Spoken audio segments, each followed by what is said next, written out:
is a bit like that kind of, if you are seen as a communications expert, then you should never make a mistake in how you communicate. And the trouble is, I do. I mess up a lot. I don't have all the answers. So I'm always, I love and hate that phrase at the same time, a communications expert. I have expertise in communications, but I don't know everything about it. And I'm still learning, and I'm still evolving my craft and my discipline as well. Welcome to Unapologetically You with myself, Tulse, and with Kelly Behan. We are so excited to introduce our new guest. And before I introduce her, I just want to give you a quick reminder that we are on Patreon. So if you would like to subscribe and become a member and support the podcast, we'd really appreciate that. Not only would you get green room access, you would also get exclusive releases regarding the podcast before it's aired to the general public. We are so excited to bring you Shavaun Glen, who is the CEO of her communications company, Seen and Heard. She is fun-loving, extremely light-hearted, and insanely curious about people and places. We talk about her upbringing in South Africa, how she's always evolving her communication within her profession despite being in the industry for over 25 years, and how she uses this communication to enhance her personal relationships. I really like suggestions Shavaun makes in her quick fires too, so stay tuned and you are going to be able to get some nuggets of information on what she reads, listens to, and how she felt being brought up during apartheid. So, like I said, stay tuned, and if you've got any comments on this one, please pop them in the notes below. And we are also on YouTube, so don't forget to subscribe and like there too. So, without further ado, here is Shavaun Glen talking on Unapologetically You.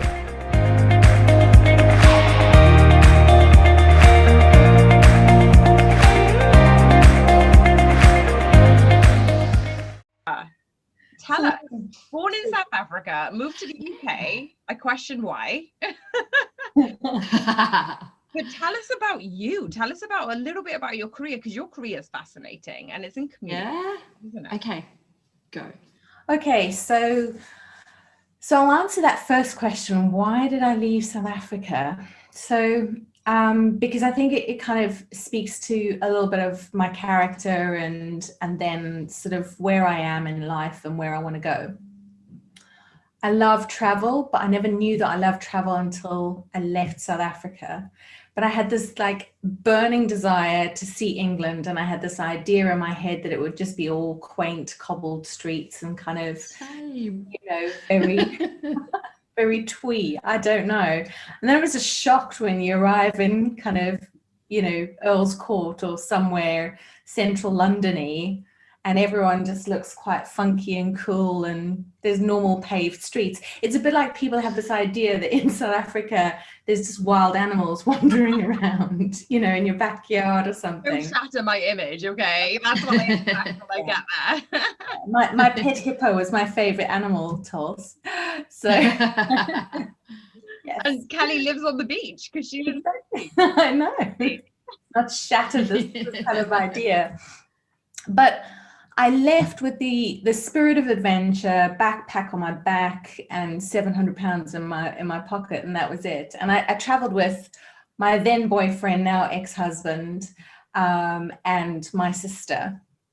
And we just kind of landed a few random pieces of work. I had left a role that I was really enjoying in South Africa to travel. And I had this idea that if I came back in 6 months, I could go back into that role. I was working in communications. It was a great agency, doing a lot of really great work in communities and around public affairs and shifting brand perceptions and how brands worked within communities in South Africa. So that was really good fun. And I left that, traveled, backpack, kind of, went around Europe, finding out that Europe wasn't all cobbled streets either. It was sort of like, oh wow, there's this whole cool world out there. And it really sort of expanded the horizons that I'd had, which were really narrow growing up in South Africa. We'd been isolated from the world. You know, during my formative years, we were, you know, the country was sanctioned, there were restrictions in trade, we were apartheid South Africa, we weren't, you know, the rainbow nation that it is today. And so it was great to be able to have all these new different experiences. And I didn't want to get back into a comms role, because I felt that I would create a footprint on my CV that looked like I was job hopping, because I wanted to be able to do basic work, earn a lot of money, and travel. That was basically the plan. You know, it was just like, and I was young, you know, I was 23, 24 years old. And it was, I mean, the world, you don't realize it at the time when you're that age, how much road you've got ahead of you, and how to grab hold of those opportunities when they're there in front of you. But I'm glad I made that decision to not get into like hectic, formal work back into like the career space that I had occupied in South Africa, because it just gave me that freedom to be a little bit carefree, not have too much responsibility. And I think that, you know, when I look at young people today and I look at the responsibilities and the burdens they have now, I can't believe how free and easy I had it, actually. I sort of feel quite, you know, privileged. Yeah. And 20s should be about exploration, right? You shouldn't have it all together. It's just finding your own place in the world and exploring everything, whether that's the world, yourself, relationships, work. Yeah. Yeah. And do you know, leaving South Africa and then coming to the UK, I thought that I would find, you know, a brave new world where people were super tolerant and forward thinking. And then you start to travel and you find places in the world where people are as, if not more, narrow-minded than the country that you left, where there were really, you know, restrictive ideas, very damaging ideas about, you know, elitism based on the skin color, you know, that you had, or the background or the education that you had. And then I thought that leaving South Africa, I'd escape kind of that mindset, or not find people like that. And so it was an education you don't read that in textbooks. You don't learn that in university. You only learn that when you're confronted with people who perhaps you're just surprised that because of where they've grown up and the experiences they've had, that they would think differently, but maybe they think the same, or you know, they've got very small ideas about what their world should be. They only want to be around people who are like them. They only want to share spaces with people who are like them. So I found that a real awakening, traveling around, you know, the UK, traveling around Europe, and then even going, you know, we traveled to the US, we traveled to Australia, and yeah, you find systems and constructs and principles outside of your own country of birth, where I felt ashamed to be South African for a long time. You know, you sort of feel this burden of, I didn't invent apartheid or subscribe to its ideas or principles, but I carried the shame, because whenever you said, oh, I'm from South Africa, they're like, oh, right, you know, and your skin color determines your politics instantly. You know, people perceive you as being racist, or, you know, that you discriminate against people of color. And then I realized, traveling to the US, that they had, you know, very similar systems of oppression against people of color. And and also that their ideas weren't as forward thinking about women and the role of women either in the world. And that there's a lot of really sort of hicky, strange places across America. You know, you see these beautiful skyrise buildings and, cafe society and, in sitcoms and all of that sort of stuff. You travel into the depths of America, and you find not patriotism, but nationalism, and you find people who they've never left the small place that they live in. They live in this huge, beautiful country with so much variety, and they've never left, the farmlands that they've lived in. And that's extraordinary. But talk about South Africa and being born there.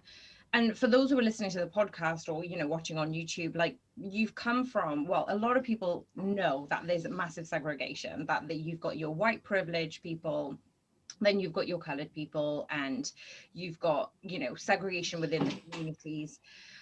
And the access to opportunities are very, very limited. But what made you think that you were in a privileged position? So sometimes, when you are brought up in a certain society or a lifestyle, as you said, people think that that's their bubble and they like being in that bubble, and they don't like expanding knowledge and information with, okay, what's different? Why is it different? Yeah. What made you curious, and what made you think, actually, this is not where I want to be, rather than going, well, I'm privileged, I'm from a white background, I have everything, life is great? Yeah, it's such a strange thing. And the more I look back on growing up, the more you realize that how you just didn't question what was in front of you for a very long time. And how was it that you just didn't question it? Because it's presented as normal. Mm-hmm. So what was normal, and I say normal in, these were the conditions that I was surrounded by. Black people never lived in houses anywhere in and around my neighborhood. Black people worked in the cafes, bars, restaurants, petrol stations. They drove, buses. They were the people who were expected to be in roles that were in servitude to white people effectively. And that is normal up until a point where you become consciously aware that no one in your school is Black or Indian or mixed race. And I only realized that when I went into high school. So I was, 11, 12 years old. And I think that's where you start to your own emotional maturity starts to percolate, to the surface, and you become consciously aware of the experience that other people are having in the world. You develop empathy. And when you develop empathy, you start to think about another person's experience as opposed to just obsessing about your own place in the world. And it's at that point that I started to have conversations with the person who worked in our house as our maid, Winnie, and I also became aware of a person called Mandela, who was in prison, had been in prison. And when I started to have those conversations with her, she hushed me. She was like, we can't talk about this. I'll get into trouble. Oh. Yeah. Was that the reality of it, or was that her perception of it? I think a bit of both, Kelly. Yeah, wow. When I was 9, 10, that would have been around 1983, 84, 85. So, you're looking at Thatcher era, you're looking at Reagan era, you're looking at the peak of sanctions against South Africa. And you're also starting to get the the riots are increasing because the agitation around the sanctions is creating tension between the Black people and the white people in South Africa, because the white people are having to search their conscience and say, well, we've got these sanctions against us and it's limiting our trade and our ability to increase the wealth of the nation. We can't keep living the way we are. And the Black community and Black people are saying, yes, of course you should be. And so the tension was increasing. And so watching the news, I became aware of, this isn't normal. People are now, security ups its game in terms of, going into shopping centers and cinemas. Your bags were checked. You had, armed police officers with AK-47s at entrances, exits. They were searching cars for bombs and things like that, because there was a real sense of, agitation, and, the ANC and, other factions, political factions were agitating the white population in the way that they could. And I'm not, advocating and saying that violence was the right way, but they were getting the right attention because it was getting the international attention as well. And so when I started to have those conversations with Winnie about Mandela, I was shocked that she was afraid to talk about this person who was somebody from her world, and she felt afraid to talk to a young person about that. She was an adult. She had children of her own, and she didn't want to get herself into trouble by having this kind of conversation with a child, a minor. What kind of trouble would she have gotten into? And I'm not saying that she wouldn't have gone to trouble. I'm just saying we're just calling it trouble because I don't know what else to call it. Yeah. So she didn't want to presume or assume that my parents were liberal, right, and open-minded, even though they were. She couldn't safely have that conversation and believe that it wouldn't somehow get back to my parents or anyone else in our circle of friends. So, at that time, it wasn't clear who was open-minded, wanted democracy, wanted a more liberal community in South Africa amongst our family or friends. And I've still got family and friends in South Africa who have different ideas about what kind of society they want to live in, that are different to mine, and that I don't agree with. But she couldn't safely assume that everyone had the same wishes and desires, and that wouldn't somehow come back to her. And what would come back to her? She could get arrested. She could get arrested for being a part of, a so-called, army of agitators, of political kind of, communities trying to cause disruption, not just in the city centers and political kind of, capital, but in the suburbs. So she couldn't risk that. And she'd be risking her job as well. And did you probe, or did you then seek other sources of information to solve that curiosity that you had of why is this happening, what's happening? Oh yeah, I mean, if that's one thing, I was as persistent about my curiosity. And there's no literature, there's nothing taught, in schools. The history that we were taught was British history. Remarkably, not even Afrikaner history. We were taught British history, and the British perspective of its occupation in South Africa as well. So we heard about the triumphs and, the minor sort of squabbles between you know, Boers and, you know, Zulus and stuff like that, but all written from a British perspective. And don't they say, you know, the victors write history. And from their perspective and how they want people to believe it happened. So finding out information was hard. You know, that was like asking my parents, that was asking school teachers, that was, and then giving Winnie assurances that, you know, I wouldn't talk to anyone about it. And she kept it really factual. You know, this is what happened. You need to read newspapers. So I go into the library and I'd read old kind of newspapers, you know, look at the microfiche kind of copies of newspapers and stuff like that to understand, well, what was the Rivonia trial about? You know, who were these people that played such a dominant role in getting Mandela into prison? Who were his supporters? How long was he going to stay in there for, and why?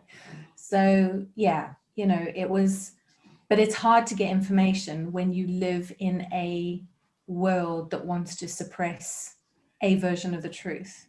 And I think that's really important for us living in the worlds and parts of the world that we live in now. You know, you're in Australia, Kelly, Tulsa, we're in the UK, but we've got to think about, well, when we're not getting information about what we know is actually happening in our local communities or our immediate sort of geography, or we're seeing countries that aren't, where we feel uncomfortable about what is going on in those countries. You know, you think about Myanmar and you know, the issues there, or, you know, go back further in Rwanda and you look at Syria. It's sort of, we should support the free and independent press.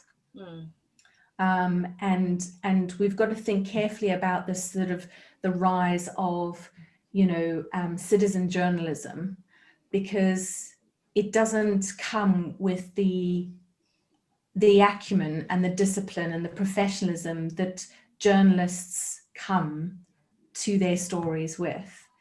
You know, they turn them over, they look for multiple sources, they verify their facts, they understand, you know, law, they understand the legal frameworks of how to report as well.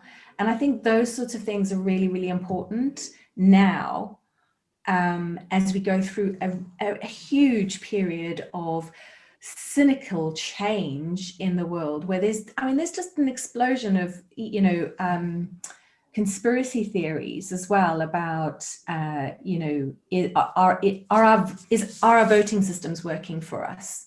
You know, are they properly fair, transparent, or are they being rigged? You know, is the situation with COVID, you know, a state-engineered event that has exploded globally? You know, those sorts of things, we should support our free press to pursue and look at them. And it's why we should buy our newspapers and pay for our media and support that sort of construct, I think. That's true. And I don't know whether, is it exclusive to first world countries where you've got that level of freedom in press, whereas if you're looking in third world countries, that it's quite hard for us to obtain that information because it's blocked by their own government. Yeah, absolutely. You know, you have to be able to have observers, you know, journalistic observers that can come into a country. And when journalistic observers are being blocked from, you know, invitations or visa entries into countries where, you know, the state has a grip on, you know, all of the media or any of the media, I think, you know, I think that's where it becomes right that we have bodies like, you know, the UN to help start to intervene and disrupt those, you know, autocracies where, dictatorships, because how can we live knowing that there are people oppressed or their freedoms are limited? Like, is that right? It's just really not. not. It's just not. No. It's just not. And it comes from a place, I think it comes from a place in terms of where I grew up, but it's also about my gender, As women, we're just the other side of the century where we got the vote. True. Yeah, in most of the countries that we live in. That's extraordinary. It is extraordinary. It is. I have been watching this last week, a show that was very popular in Australia. It's apparently 40 years old. Okay, so I never saw it the first time around, but I've been watching it, and even for 40 years ago, some of the storylines are, I just sit there flabbergasted by, it's a hospital drama. It's called a country practice. Okay, so, and a woman wanted to go to the doctor, and she wanted to have her tubes tied, and they said, we can't do it without your husband's permission. And the husband wouldn't agree, right? So I'm like, I was horrified, but that's 40 years ago. Kelly, when I first arrived in the UK, I wanted to open a bank account because I needed to put my money there, keep it safe. And when I started to earn money, I wanted to be able to put my paycheck in there. And I went to the bank, and they asked for, was I married, or was I engaged? None of those things.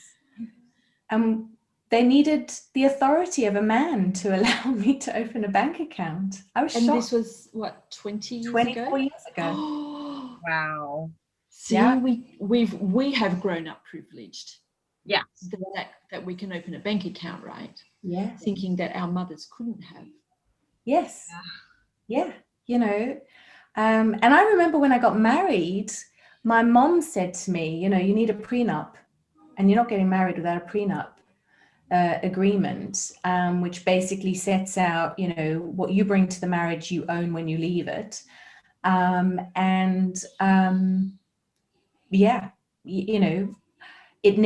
never needed to use it in anger, even during my divorce, but it was, it was extraordinary that she had that, she had that viewpoint. She had that viewpoint of, you have your own bank account, irrespective of whether you are married. You might have a joint bank account, but you also have your own. Yeah. And she grew up very much as a sort of a home mum, came to work a bit later when we were, in our sort of final years of primary school, entering high school. But she was always, fiercely independent, and expressed her independence in that way, and in terms of being able to have autonomy over money that she had. Yeah, and that wasn't from a poor experience on her behalf. It was just something that she, that she'd seen happening around. Yeah, it was part of kind of how she, absolutely, how she'd.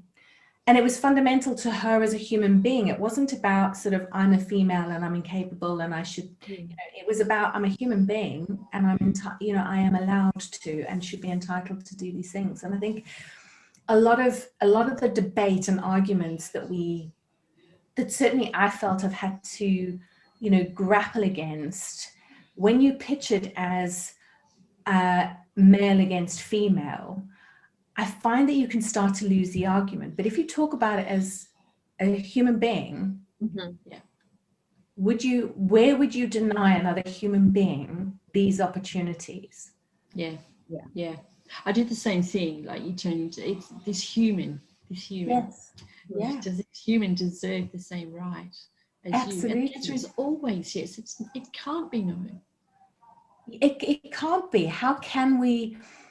And it goes, how can we allow humans to treat other human beings to a lesser extent when we're made of the same fabric? And yes, we all have different capabilities, and we might have different physical attributes that make us look and appear different as women, as men, you know, but that doesn't mean that we are incapable of less. So Shavaun, quick question with this Yeah. one. Did you go into the field of communication? I know you left Africa, and you left that career behind you, but did you stay in communication because you wanted to be seen and you wanted to be heard and showcase your voice? Because as a feminist, we need to speak up. We have this privileged position, and even Kelly and I, we're in this privileged position where we can host a podcast and we can share ideas and bring in extraordinary guests like yourself who can voice their own opinions. And yeah, is that why you wanted to go into communications, or is that part of it? Or it's really interesting. I fell into comms even in South Africa, not precisely by accident. I was heading down a trajectory of going into teaching, actually. So after high school, I was looking at, well, during high school, just before you leave high school, you're looking at your options. Where am I going to go study? What am I going to do? And my mom used this terrible phrase, and it stuck with me for a long time until I really understood what it was that she was saying to me. And she said to me, "You're not university material." Ooh. And I know, and I kind of thought, ooh. But what she was telling me was, you're a practical learner, and you learn by doing, by experiencing, and you will be better suited to pursue your, you know, your tertiary education in an environment that supports the best way for you to learn and to bring out the best in you. And because, you know, you're, you know, at the age that you are, you don't believe that your parents know anything. I ignored her for too long. And we're quite similar. You know, she's a fierce, strong kind of, you know, knows her own mind. And I suppose she's, you know, I'm cut from the same cloth as that. And I'm very grateful that she, you know, she role modeled that for me growing up. But I resisted this sort of idea of, you know, I'm going to prove you wrong. I'm going to go to university.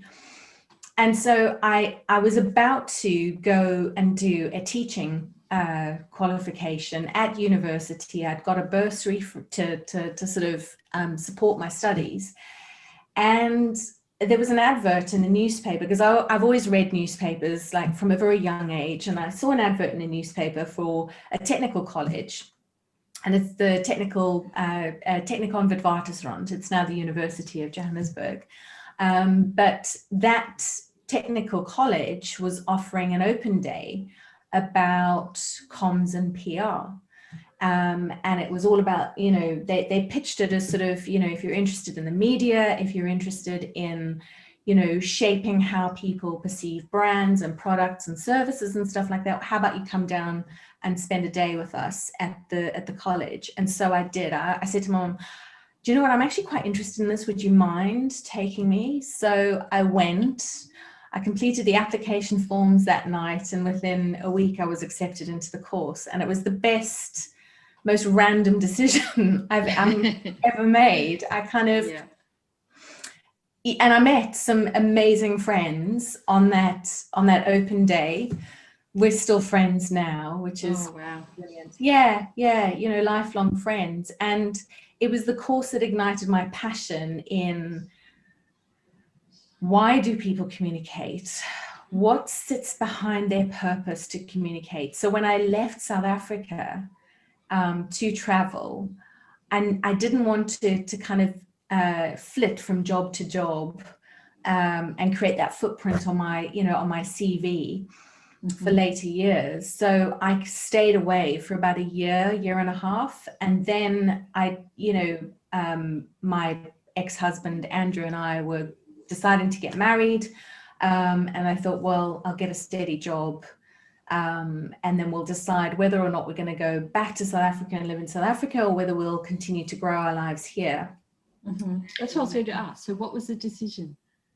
You stayed in England? We stayed in England, yeah. Wow. Yeah. Okay. And do you know, it was weird because we never really had a formal discussion about it. It was just sort of like, well, we'll see where things take us.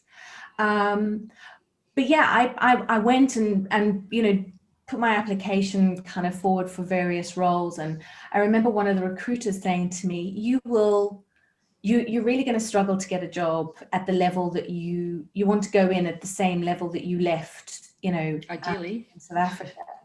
And I was sort of like, well, but I haven't lost all of that knowledge and experience. It might not be, you know, sort of recent, but it is there in my head and I'm still very capable. And it was around the time of we were entering into the phase of the year 2000. The dot-commers were emerging on the scene. There was a big sort of obsession about, you know, is the world going to fall apart because we were so reliant on technology and the clocks are going to change. Everything's just going to stop working, you know. And so there was a real demand for comms people working in the tech sector. And so I spent about a day looking, you know, going around doing interviews, talking to people. And at the end of the day, I was able to phone that recruiter back and say, you know, you said I'd never get a job. Well, I've got 3 job offers and I'm choosing which one I want to take. So brilliant. Yeah. And, you know, there was a huge demand for, you know, a certain type of capability. I had to work incredibly hard to get back into and prove myself at the level that I wanted to go in at. But if you know, as with anything in life, if you practice, so, you know, part of my role is about observing the mood, the zeitgeist of the population, of business, of politics, to understand how to position brands or services or issues. And so I read the media, I consume the media prolifically, you know, watch the news or TV programs and watched a variety of news being broadcast across all different channels so that I understood what the angle or the purpose was and intent was behind some of those broadcasters. You know, are they very sort of leaning to the left or the center or the right? And just understanding how newspapers worked in the UK. So I spent a tremendous amount of time. I used to read about 17 newspapers and listen to different radio stations. And it's just every day, just absorbing, taking the information and asking questions. And that has stood me, you know, I started asking questions when I was very young, and those questions I know make people feel uncomfortable. But when you're seeking the truth and when you want to understand something and you're not satisfied with the answer that you get, the lesson I've learned in life is keep asking questions, keep finding information, look to places where you wouldn't normally go to, ask the people you wouldn't normally speak to, because you learn so much more, you understand so much more about either their experience or the issue. And that persistence pays off because you get a far better rounded understanding of what it is that you're trying to know. And then also part of my job in communications is if I don't understand something, I can't communicate it. So it's essential that I understand stuff. So my curiosity serves me, my persistence in questioning and asking people awkward, difficult questions and making them feel comfortable and safe when I ask those questions. Because I've learned over time that if you go in, you know, as I did shooting from the hip at age 10, you know, who is this man Mandela and why have white people locked him up? You know, quite rightly, you know, when he felt quite unsafe. But you learn over time to put people into a position where they feel protected. You know, vulnerability, people can be vulnerable when they feel safe. Yes. And answering difficult questions is a part of that. There would have been a ripple-on effect with you asking questions, especially at age 10, because people would go, why is a 10-year-old asking this and it's not something I've really thought about? But they do often have to clarify their own answers with themselves, you know, and why do I think this? Should I think this? You know, so there would have been a ripple effect with you asking all those questions too. Yeah. So you may well have changed the world. I don't know. I know that I do. I know I made people feel wrestle perhaps with their conscience. I wrestle with my own. You know, Tulsi and I do talk a lot about this. You know, what turns over in your head? What are you wrestling with? Are you peaceful with it? Do you feel satisfied that you understand your own comfort with what you have done or potentially what you haven't done? You know, our thoughts become our words and they inform our actions. You know, there's that lovely saying that I can never remember off pat. I know, same. Every time I do read it, I go, yes, yes, yes. Exactly. Yes. And it does, you know, if we think angry, damaging, destructive thoughts, if we think about ourselves in terms of not being worthy enough, of not thinking that we are allowed to be in a certain space, if those are the thoughts in our heads, then our words that come out shape how people experience us and perceive us. And they also shape then how we behave. So we retreat from spaces that we should be in, that we are allowed to be in. You know, not everyone is expert and should be sat around a table discussing or making decisions about, I don't know, you know, the running of a business. But if you are the expert, if you have the authority, then you should be in that space, sitting around that table, making those decisions. But if your thought process is, I need to wait for the chance to speak. I need to, I won't interrupt, you know, this discussion because nobody will want to hear what I want to say on this particular topic.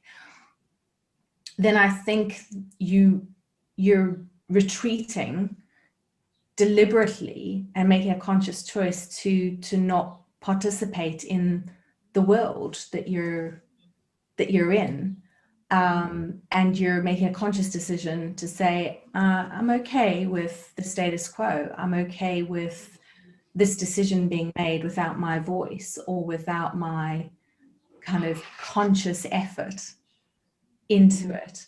And I think that, you know, those are the sorts of things that we as women, as people in a position where you're coaching people and guiding people through a point in their life, whether it's, you know, from a physical perspective or from a professional perspective or just a personal perspective, we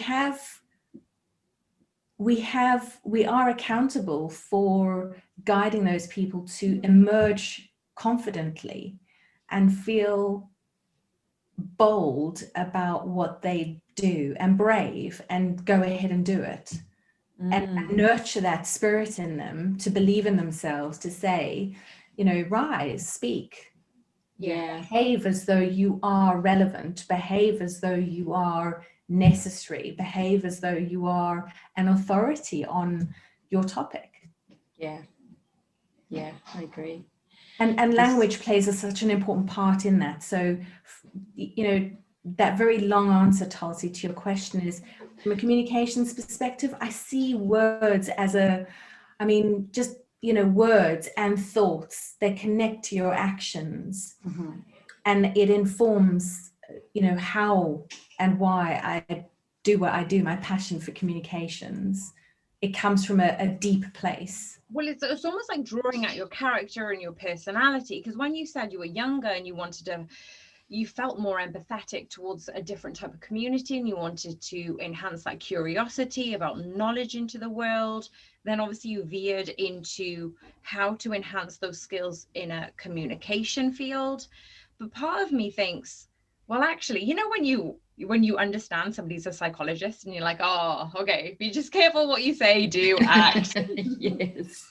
So with yourself, Shavaun, I know I'd never thought about it, but it kind of just occurred to me now is, do you ever think that people approach you going, oh, well, what is she going to analyze about what I say, how I speak, and my emotions? Because how has that affected your relationships generally? Because you've got a teenage son. So has work kind of migrated into how you communicate with your son, or how you question things? Like, does he get irritated? Like, stop, mum, like questioning me. Yeah, it's a really interesting observation. And it's a bit like, yeah, it is a bit like that kind of, if you are seen as a communications expert, then you should never make a mistake in how you communicate. And the trouble is, I do. I mess up a lot. I don't have all the answers. So I'm always, you know, I love and hate that phrase at the same time, a communications expert. I have expertise in communications, but I don't know everything about it. And I'm still learning, and I'm still evolving my craft and my discipline as well.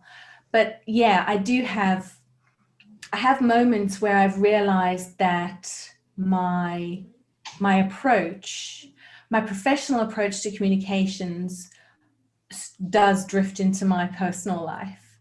And I've really got to be super, super careful. You know, I listen to Brene Brown a lot, and she has that same, she's consciously aware of being her researcher, you know, psychoanalyst, expert in the room with her family, because it overwhelms people, and then they retreat.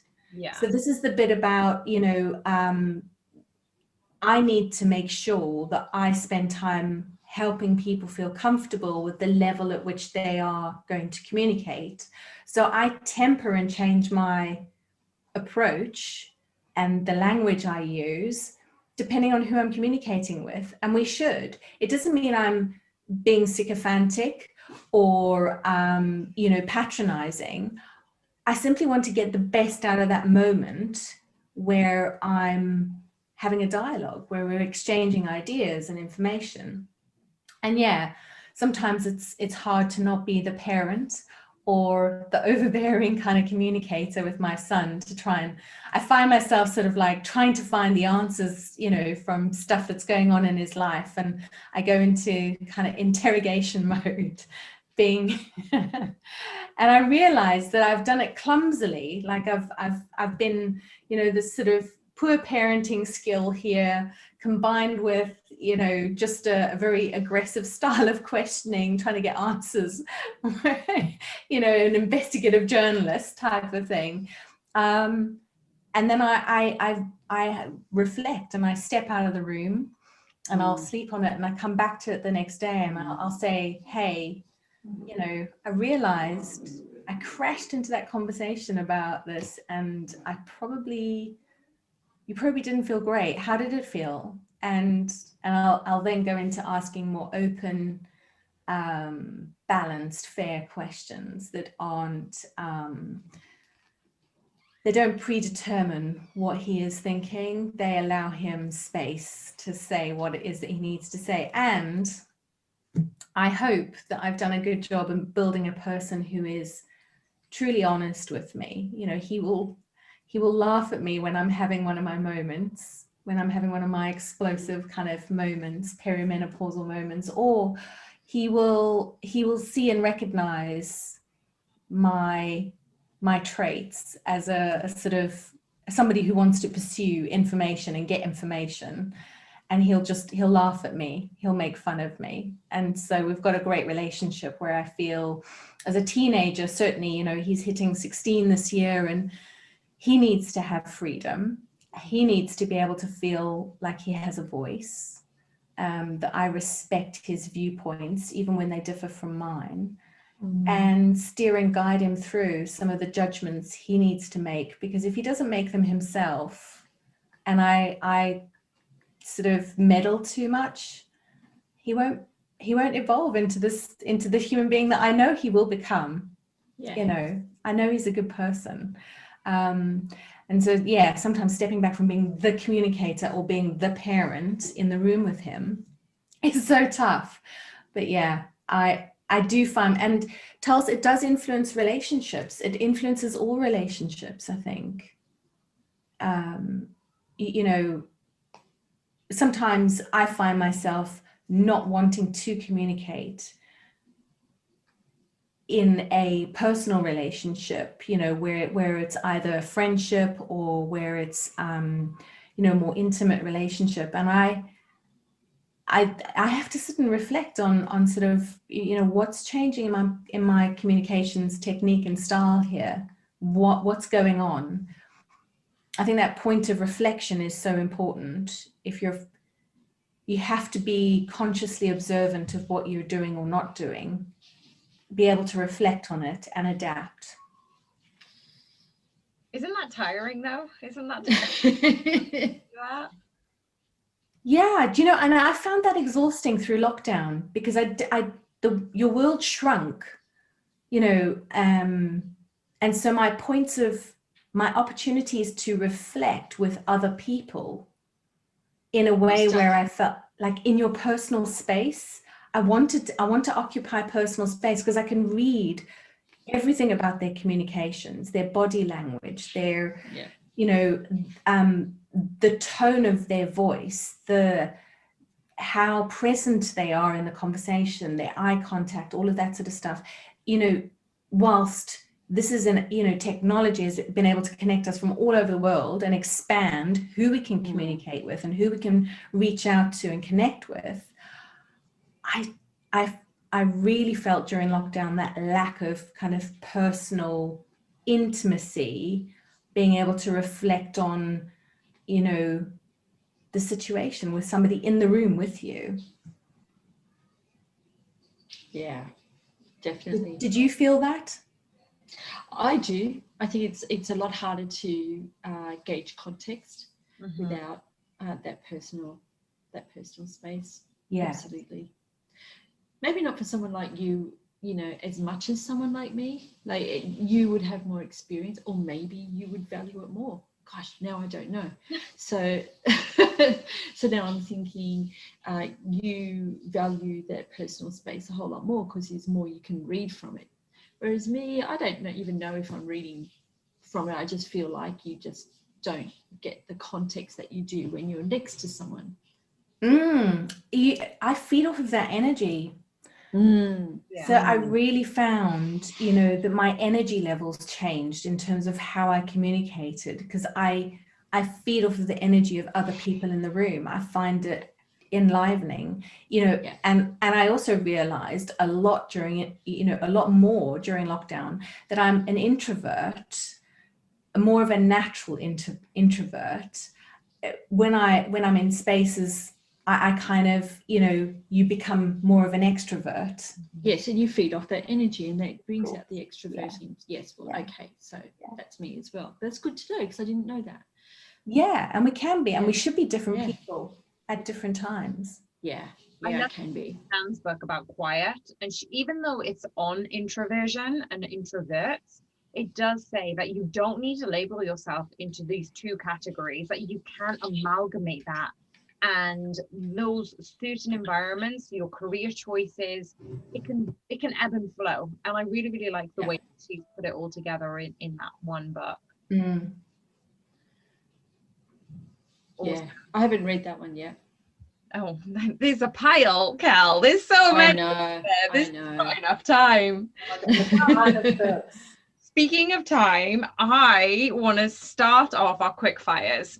Cool. And so one of my big ones is, if you didn't need to work and the money was taken care of, what would you be doing now? Traveling. Oh gosh, yes. Without hesitation, I'd be traveling. Yeah. And do you have a list of anything that you'd want to go for? Oh yeah. Yeah, I have a list. Japan. I have never been to that far kind of eastern part of the world. So I'd really love to see all the cultural side of Japan, both from the heritage, the deep history, and then the madness of kind of, you know, city and modern culture. So the whole spectrum. And India's on the list. Yay! Oh yeah. Of course. not been, Tulsa. So we'll have to do an exchange. I'll take you to South Africa. You take me to India.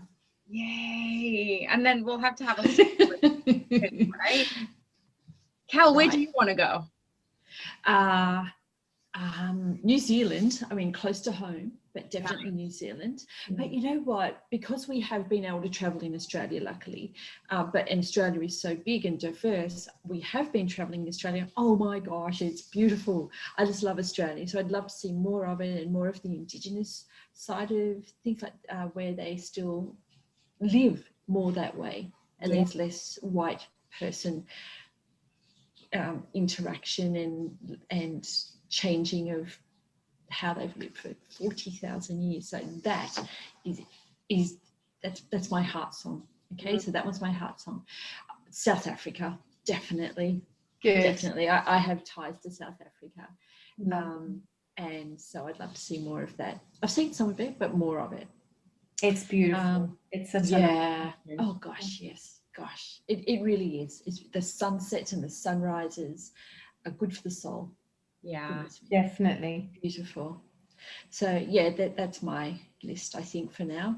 I love it. What about you, Tels? Well, it's funny because at the beginning of the call, when you were talking about the cobble streets and the cottages, and I got my travel bug from my parents. We were really, really lucky. We were traveling when I was young, and I got my travel bug from them. So we always went away. We went to America and we went to Europe, and we always went to holidays outside of the UK. So I never really explored my own area. And so I'm a bit like Kelly. I love those little cottages and those little like beaches and the places that you can go in your own backyard. And I've never explored before because I've always traveled. And I do love Europe. So Italy has my heart. I'd love to go to Italy and be there. And as you said, New Zealand is one of my favorites. I definitely go back there. South Africa's on the list. Yeah, anywhere where there's just nature. If there's beaches, if there's clear skies. I've got this image in my brain of I need a house where there's just plenty of space and fields, open fields, so I can just see the night sky. And I don't know. Yeah. Well, Toaster looks like that from everything you've been posting lately. It's a lie. It's an Instagram reel. Oh, really? Show me the real stuff. I want to see the real stuff. No, I can make it look super amazing. Yeah. No, it does look amazing. You just have to find that beauty, right? And it was funny. Just a quick thing. I was telling my dad, I said, I was reading somewhere that this lady was talking, and she just off the chance said, well, just take my experience. I'm 37. So 37 this year, I've experienced 37 springs. And when you amalgamate it down to only 37, it was like, well, that's not that many. No. We constantly say our age, or we constantly tick boxes or forms. And me and him were having this conversation, and I said, okay, well, you've experienced 50 something springs. And he was like, yeah. And I was like, but the thing is, yeah, I may have experienced 37 springs, but this spring is when I really honed down into nature. And me and Shavaun, when we go for our walks, we're like, look at the buds blooming, look at the birds. And when you're in nature, I felt like this is the first year I've actually appreciated spring, because I've been present in it. Like, I'm out of my head. I'm not thinking about the past. I'm not thinking about the future. And I'm actually enjoying the moment. But you can find that anywhere. You can find beauty in everything as long as you're in that very moment.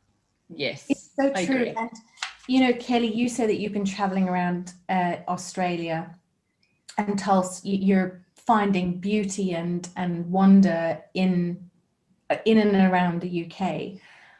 And I was lucky enough and privileged enough as well during my time and years growing up in South Africa that we traveled extensively. So I knew the coastlines, I knew the mountains, I knew the valleys, I knew, you know, the deserts and stuff like that. So when you travel outside of your country, you're able to appreciate, because you have context. You're able to say, this is more or less or the same as. I can kind of, you have a ruler that you've created that you can measure it, you know, on. And I think that does help, you know, to know that you have got beautiful, amazing spaces. The UK, I love it. I've walked so many parts of it as well. And I love like the open fields, you know, I miss the big skies from South Africa, but gosh, if you get out into the countryside in the UK and it literally is on your doorstep, it's all there. Oh, England looks beautiful. Yeah. I have to And say about Wales. that. The UK, is that what you say? What I would say? Wales. Wales is part of the UK. Yes. Yeah. Okay, all right. Sorry. All right, I have a question for Shavaun. What is your purpose in life, and are you on the journey to fulfilling that? Oh, my purpose in life. So my purpose, I think, has definitely shifted. And I hope that if you ask me this question in a year's time, that purpose will keep shifting. Yes. I think that it's possible for us to keep evolving. So if you'd asked me my purpose, you know, when I first arrived in the UK, it was definitely to travel, expand my horizons. Right now, it's to be the best mother that I can to a teenage boy who I think has gone through an extraordinary year of missed opportunities and working out and navigating how I can give him time and space to grow and have those experiences that he should have been having, you know, and do it in a way that I feel that he's safe, and that he's making good judgments, and that he's also making mistakes that are the foundations for his future, where he'll succeed. So right now it's that for me, and it's a peaceful time. I'm finding real joy in that. Well, they say it's the hardest job in the world, so I've not got experience of that yet, but you two are definitely it's the hardest job for sure. Yeah, and it makes you question yourself. I know. Daily. But absolutely. Yeah. Awesome. So the next one is, what are your favorite books and podcasts? Can you name 3? Oh, 3 books, 3 podcasts, or just 3 in total? 3 books and 3 podcasts, because I know to try and narrow it down to 1 or just 3 in total might be a little bit difficult for you. So podcasts. On podcasts, I discovered, fortunately, with Fee Glover and I've just forgotten the other host. Literally forgotten the other host's name. And what's it called? Fortunately, I'll Google. And it is 2 women of a certain age talking about and just finding time to chat about the stuff that's going on in the world and their lives. And it was, I felt like a voyeur listening to a conversation in a cafe or bar of 2 women sort of just sat near to me, and I could just hear all the hilarious things that they were finding out and talking about, and it made me laugh. And I would sit in the garden, or I'd do gardening, or I'd potter around the house, and I'd just have them on, and it was like I had friends in my house throughout lockdown.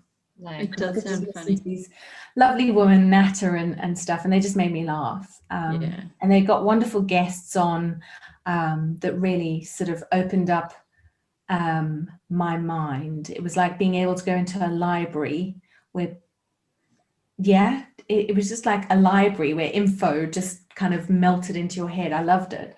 So Fortunately is definitely on my list. Okay, so that's Jane Garvey and Fee Glover. Jane Garvey and Fee Glover. Oh, they're just wonderful, honestly. Yeah. Yes. All right, good. Yeah, definitely.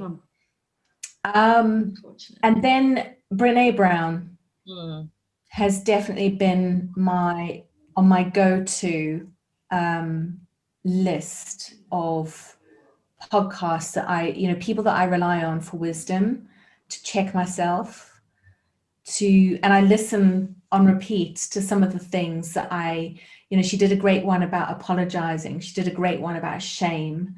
And they're ones I go back to on a regular basis, because when you listen to it again, you've moved on your journey, you're in a different place in your journey, and your perspective and what you hear is totally different the second or third time round. And I've never been a lover of reading books again, but podcasts are the ones I go back to, because I want to go back to that moment of ping, light bulb, or just humor, where it just made me laugh out loud, whatever it was.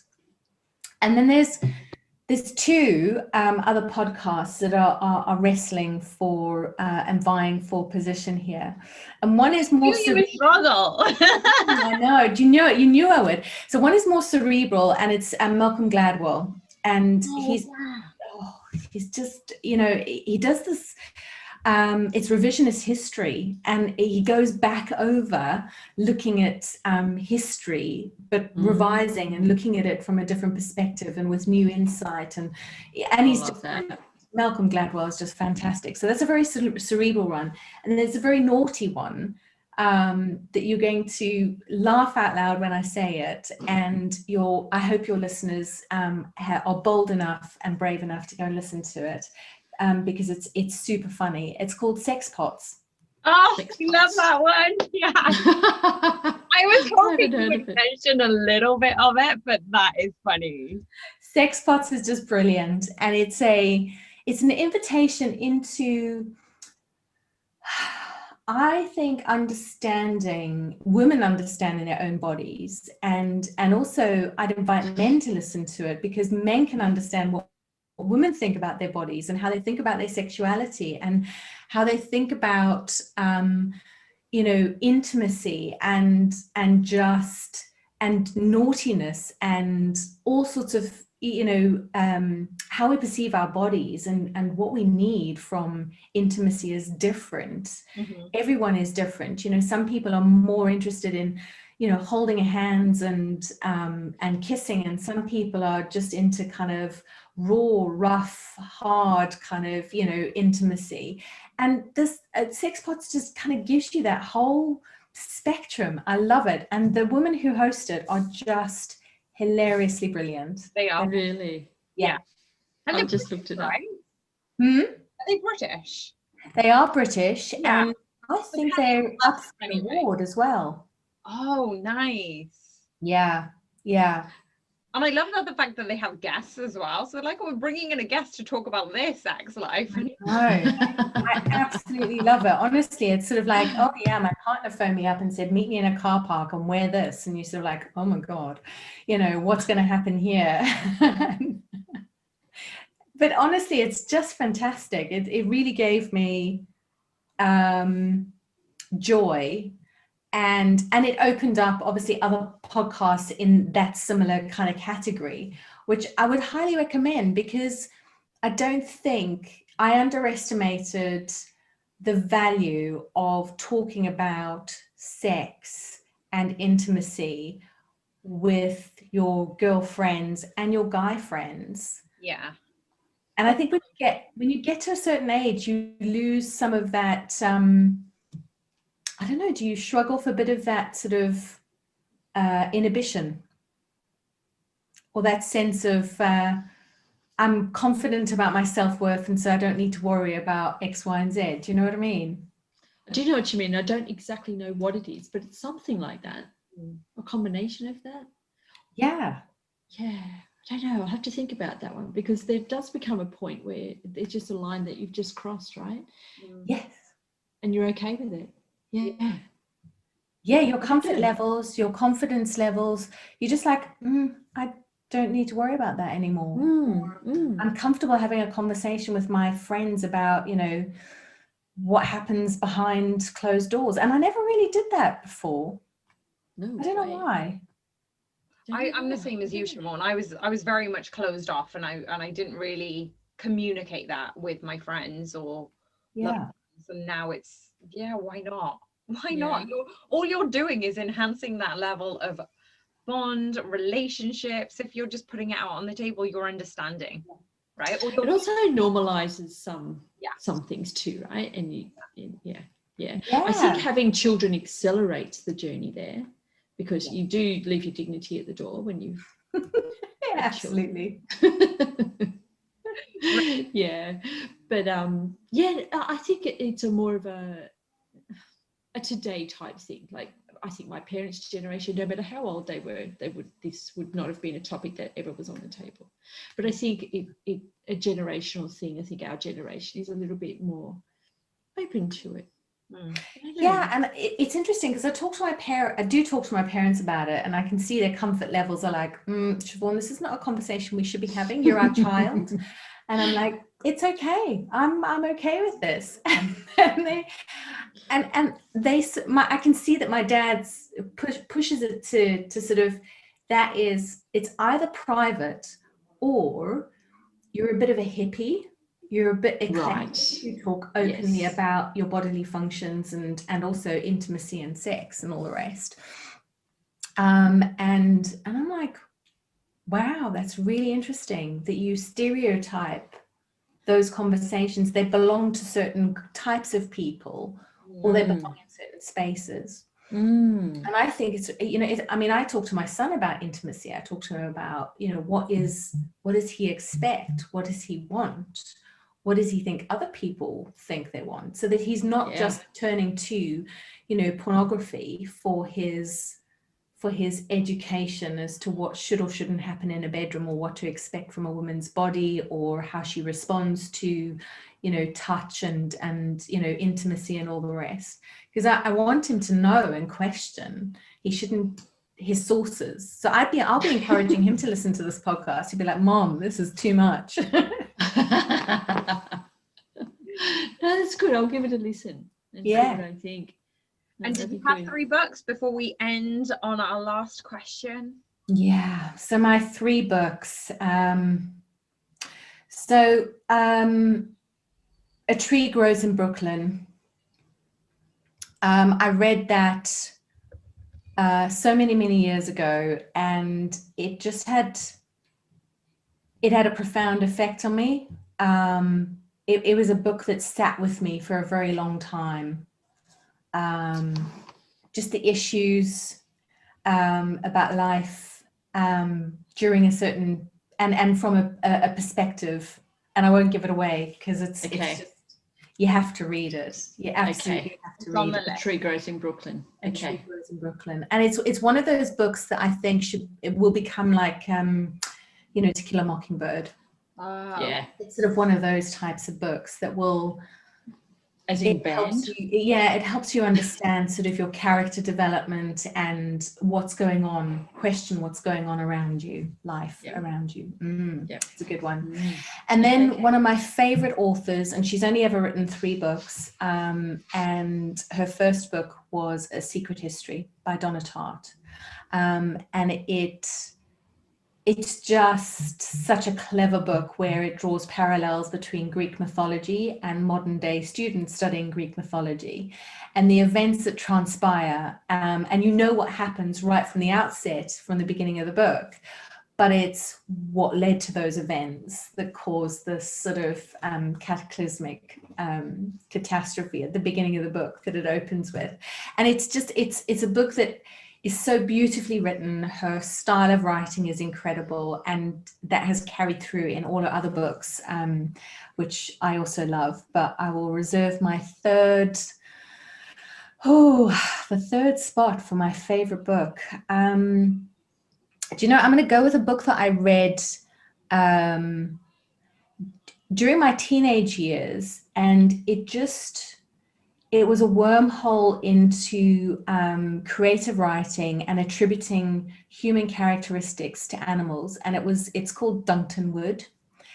And it's one of those books that isn't necessarily, I suppose, I never read and still haven't read Lord of the Rings. I've watched the films and all the rest and The Hobbit and stuff. But for me, Duncton Wood was about moles, characters.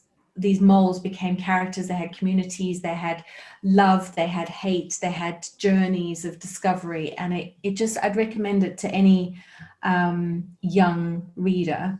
because the character development stayed with me, the plot, the issue they confronted. It's beautiful, and it's a whole series, and they're thick. They're tomes, but I got lost in them in my summers. Oh, nice. Okay, Yeah. done to wood. Happy days, 9.5 out of 10. wow. It's just so good. Yeah. Okay, I'm on it. All right. Our last question is always, who would you recommend we speak to as a guest on Unapologetically You? Oh, wow. I So there's a few people that I would definitely recommend.